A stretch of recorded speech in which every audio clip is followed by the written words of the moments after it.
Hi friends, welcome back to one more mini vlog. Chinnu యాటికి పోతున్నాం మనము? పోతాను. అవునా, ఏటికి? నాకు కేక్ కావాలి. నీకు కేక్ కావాలా? ఇక్కడైతే నక్షత్ర అయితే నిద్రపోతుంది అనమాట. ఇంక నిద్ర లేపడానికి కోసం అనేసి మేమైతే కేక్ తెద్దామా అంటే ఇంక తను నిజంగానే అనుకునేసి ఇంక రెడీ అయింది. ఇంకా మమ్మల్ని కూడా రెడీ చేసింది కేక్ తేవాలనేసి బలవంతం పడితే సరే అనేసి మేము కూడా వెళ్ళాము.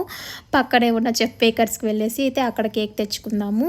ఇదైతే రీసెంట్గా పెట్టారు. మామూలుగా మా ఏరియాలో కేక్ షాప్స్ అంత ఎక్కువగా లేవు, పెద్ద షాప్స్. వీళ్ళైతే స్టాక్ కూడా చాలా పెట్టుకున్నారు న్యూ ఇయర్ కోసం అనేసి. చాలామంది వచ్చి కొనుక్కుంటూ వెళ్తున్నారు. అన్ని షాప్స్ కూడా చాలా బిజీగా ఉన్నాయన్నమాట. ఈరోజు 31st నైట్ కాబట్టి సెలబ్రేషన్స్లో ఒక పక్క క్రాకర్స్ అండ్ సౌండ్స్ అలా అంతా కూడా బెంగళూరు అయితే చాలా బిజీగా అనిపిస్తుంది సెలబ్రేషన్స్తో. ఇక మీలో ఎంతమంది మాలాగా పిల్లల కోసము న్యూ ఇయర్ సెలబ్రేషన్స్ చేసుకుంటున్నారో కమెంట్ చేయండి, అలాగే లైక్ చేయండి.